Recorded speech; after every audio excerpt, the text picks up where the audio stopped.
আসসালামু আলাইকুম। আমি আজ রান্না করব ছুরি শুটকি দিয়ে লতি। প্রথমে আমি শুটকিগুলো মিডিয়াম আঁচে ভেজে নিয়েছি ছোট ছোট কেটে।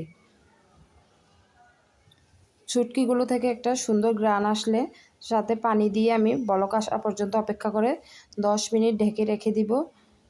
অন্য একটি প্যানে আমি রসুন কুচি, পেঁয়াজ কুচি, কাঁচামরিচ দিয়ে একটু নরম হওয়া পর্যন্ত ভেজে নিব। তার সাথে আমি দিয়ে দিলাম শুটকিগুলো। আপনাদের বোঝার সুবিধার্থে আমি লিখে দিয়েছি।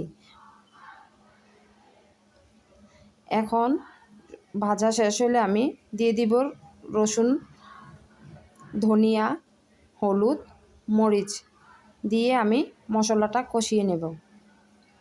এখন দিয়ে দিব লবণ। মশলাটা ভালোভাবে কষানোর জন্য একটু পানি দিয়ে আমি আবার নেড়েচেড়ে দিচ্ছি। যখন মশলা থেকে তেল উঠবে তখন আমি দিয়ে দিব লতিগুলো দিয়ে আমি ভালোভাবে মশলা এবং শুটকির সাথে মিশিয়ে নেব। এখন আমি ঢেকে রান্না করব। মাঝে মাঝে ঢাকনা খুলে আমি একটু নেড়েচেড়ে দিব।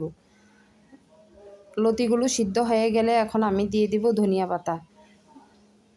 ব্যাস হয়ে গেল আমার লতি রান্না। আসসালামু আলাইকুম।